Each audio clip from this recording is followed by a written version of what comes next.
झूठो मूठो सब खा करके ले लिया, सीट उतरा, बड़का हो गया है, तुमको क्या मिला? झुंझुना पकड़ा दिएगा 6 सीट। जानते हैं लालू यादव क्या कहते हैं?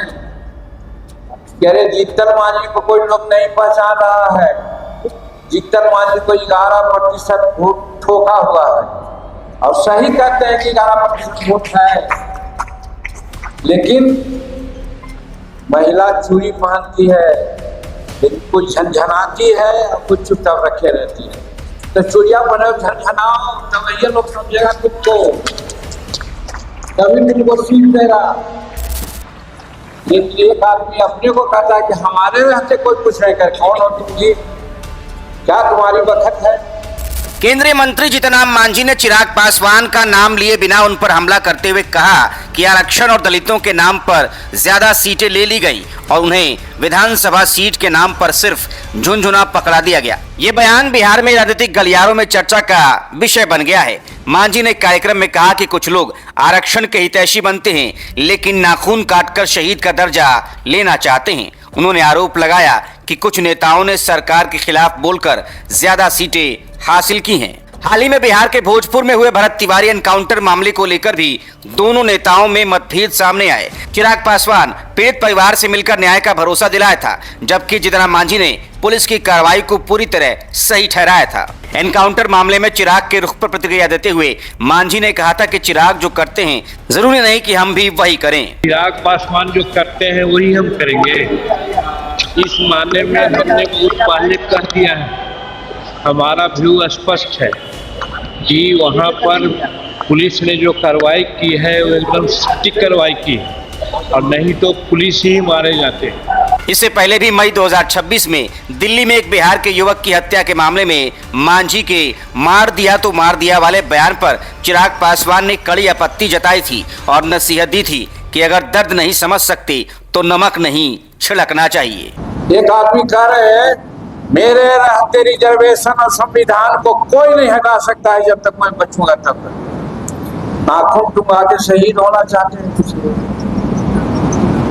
बताइए, हम तो कहते हैं जब तक नरेंद्र मोदी जी वहां हैं, जब तक यहाँ पर हमारे सम्राट चौधरी हैं, आरक्षण और संविधान को कोई नहीं तोड़ सकता, हटा सकता। मैं ये कहना चाहता हूँ। लेकिन एक आदमी अपने को कहता है कि हमारे रहते कोई कुछ नहीं करे। कौन हो तुम जी? क्या तुम्हारी बखत है? लेकिन भरे हम बोलते हैं, संतोष तुम भी बोलो। मुंह बंद रखने से नहीं होता है। तो इसीलिए कह रहे हैं कि भाई ऐसा ऐसा बोल करके लोग यहाँ पर जो दिखता है भैया वही बिकता है। देखो, झूठो मूठो सब खा करके ले लिया, सीट उतरा, बड़का हो गया है, तुमको क्या मिला? झुनझुना पकड़ा दिएगा 6 सीट। कैसे काम चलेगा? कैसे गरीबों को तुम आगे बढ़ाओगे? इसलिए तुम्हारा यहाँ जनसंख्या, लालू यादव ऐसा लोग कहते हैं, हम तो भाई उनके विरोधी हैं, लेकिन जानते हैं लालू यादव क्या कहते हैं?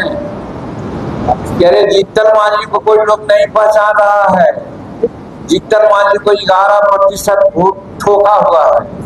और सही कहते हैं कि 11% वोट है, लेकिन महिला चूड़ी पहनती है, लेकिन कुछ झंझनाती है और कुछ चुपचाप रखे रहती है।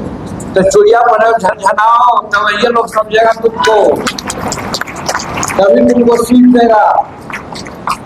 इसीलिए मेरा कहना है कि अपनी बात को रखो, और बात रखने के बाद आगे बढ़ोगे, हमारी पार्टी आगे बढ़ेगी, हम समाज में स्थान बना पाएंगे। और इतना साफ नियत से बहुत कम पार्टी के लोग हैं। और आज एक राजनीति बात का हम नहीं मानेंगे। आज बिहार में बड़ी तीक्ष्ण राजनीति चल रही है।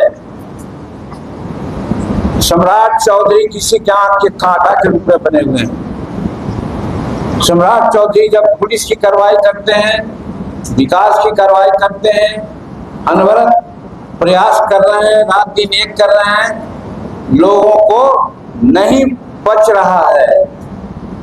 इसलिए हिंदुस्तानी अवाम मोर्चा सेकुलर का फर्ज बनता है कि सम्राट चौधरी के हर काम को जैसे है तैसे है सब समर्थन करना चाहिए ताकि वो बने रहे। ये मैं आप लोगों को कहना चाहता हूँ।